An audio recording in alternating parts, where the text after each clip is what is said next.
नहीं, पिछली मीटिंग में ही हमने सारे एमएलएस को बोला था कि जो जो काम कराना है वो प्रस्ताव आप लोग दे दीजिए। तो अगर इसके अलावा कोई और प्रस्ताव अगर आता है तो फिर उस पर बोर्ड विचार करेगा। मेरे ख्याल से इसको लेकर के हमारे जल मंत्री ने काफी स्थिति को स्पष्ट कर दिया।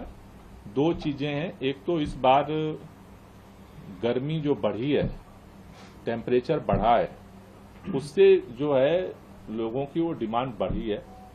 दूसरा, जैसा सुप्रीम कोर्ट ने, जब सुप्रीम कोर्ट में हम लोग गए थे तो सुप्रीम कोर्ट ने कहा कि भाई इसका समाधान, क्योंकि दिल्ली पानी पैदा नहीं करता है, हिमाचल से पानी चलता है फिर हरियाणा के माध्यम से यहाँ आता है। तो सुप्रीम कोर्ट ने ये निर्णय दिया था कि हिमाचल जो पानी दे एक्स्ट्रा और हरियाणा जो है यहाँ तक पहुंचाए। उसको लेकर के हरियाणा की जिस तरह से सरकार में सक्रियता चाहिए वो नहीं दिख रही है। तो इसको लेकर के भी लगातार इस पर काम हो रहा है, बात कर रहे हैं लोग। दिल्ली के अंदर जो पानी है उसको कहीं लीकेज हो रहा है या कहीं अगर उसका कोई दुरुपयोग कर रहा है, उसको लेकर के भी सरकार ने जो सभी हमारे एडीएम हैं, एसडीएम हैं, उनकी ड्यूटी लगाई है कि यहां जो पानी का अगर अपव्यय हो रहा है, अगर बर्बाद हो रहा है तो उसको चेक किया जाए। और दूसरा हमारी कोशिश है कि एक्स्ट्रा पानी हिमाचल और हरियाणा से हमारे पास आए। मुझे लगता है कि जल्द ही इसका समाधान होगा।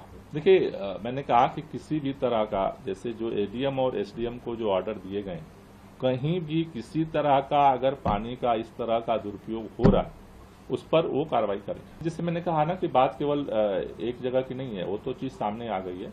दिल्ली के अंदर आप कहीं पर किसी भी तरह का अगर पानी का कोई दुरुपयोग कर रहा है, वो चीज सामने आती है, उनके खिलाफ सख्त कार्रवाई सरकार करेगी। देखिए, मैं एलजी साहब के बारे में ज्यादा कुछ नहीं कहना चाहता।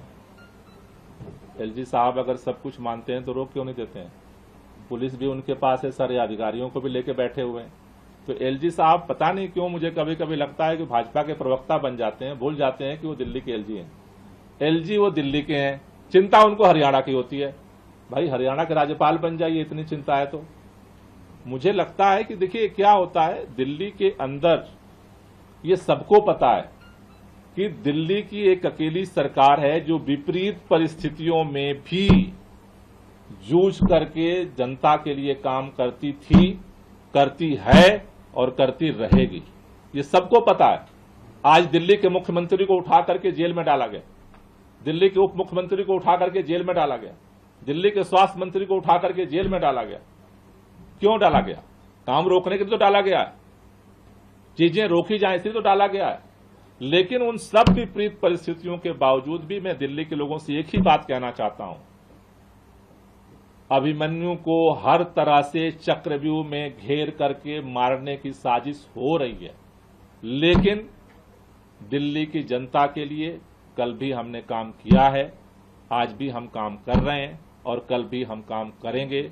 यही दिल्ली के मुख्यमंत्री का जेल से संदेश है और हम उसके लिए जूझ रहे हैं। सुप्रीम कोर्ट हम क्यों गए थे? अगर सुप्रीम कोर्ट ने आदेश दिया कि हिमाचल पानी दे, पानी जब आ ही रहा था तो सुप्रीम कोर्ट ने आदेश क्यों दिया? एक बार तो वीरेंद्र सचदेवा से कोई पूछे कि अगर पानी सब आ ही रहा था तो सुप्रीम कोर्ट को ये आदेश देने की जरूरत क्यों पड़ गई? नहीं आ रहा था तभी तो उसको समझ में आया कि पानी एक्स्ट्रा मिलना चाहिए। तो वो तो सुप्रीम कोर्ट को भी नहीं मानते, सरकार को भी नहीं मानते। मेरा केवल इतना निवेदन है कि हीट वेव बढ़ा है, हम सबकी वजह से बढ़ा है। जिस तरह से जलवायु में परिवर्तन हो रहा है उसका प्रभाव दिल्ली में इस बार दिखा है। हमारी कोशिश है कि हम मिल करके इसका जल्दी से जल्दी समाधान करें। हम हरियाणा सरकार से भी बात कर रहे हैं, हिमाचल की सरकार से भी बात कर रहे हैं, हम अदालत के सामने भी जा रहे हैं, हमारे सारे अधिकारियों को ग्राउंड पे भी हम उतार रहे हैं। चौतरफा हमारी कोशिश है। दिल्ली के लोगों से भी हमारी अपील है, अगर कहीं भी पानी का अगर दुरुपयोग आपको दिखता है तो आप भी उसको नियंत्रित करें।